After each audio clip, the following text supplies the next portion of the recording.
Mwanamke wangu wa thamani.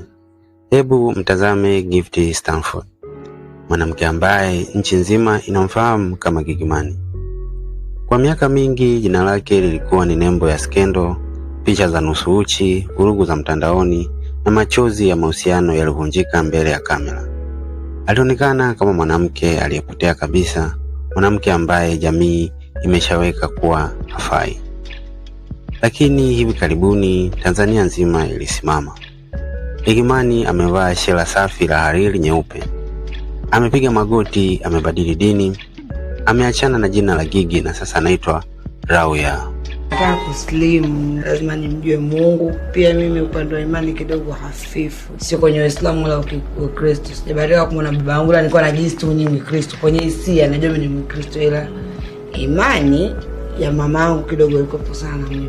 Kwa mume wangu mtarajiwa kuja, mimi nimependa kabisa dini ya Kiislamu. Na sijalazimishwa. Nataka kuslimu. Ila nahisi kwa wewe itakuwa ndo nimeingia kabisa peponi, sababu naanza upya. Baada ya kufunga ndoa takatifu na mwanaume aliyempa heshima ya pete, Ricky Tones. Gigy Money yule alitukanwa jana, leo anaingia nyumba ya heshima kama mke wa mtu. Kitu sura mbaya kama mbwa, bro, mimi na sura mbaya tena si bora hiyo. Nikitoa hivi mimi mbaya, lakini nikwambia kitu, sishughuliki na maisha yako. Call me ugly, call me whatever you wanna call me. Sishughuliki na maisha ya mtu. So, nimekuja hapa, kuna watu vinawahusu. Wewe mwingine unatukana hapo kwa sababu bando lako lishakata kwanza. Watu wengi bando linakata ukija live. Hela hamna. Yaani unakuja una join hapa unaongea shit. Alafu bando lako lenye alejeo. Punguza makasiriko, eka vocha nyingi uangalie tu mtu. Na unajua kabisa eti message imeingia kule juu. Kwa kingi. Ukiona message hapo MB zako zimebaki 3 ndio utukane. Hili sio tukio la udaku, mwanamke wangu. Huu ni ushahidi mkubwa wa kisaikolojia unaothibitisha kuwa haujachelewa kubadilisha thamani yako au hali yako.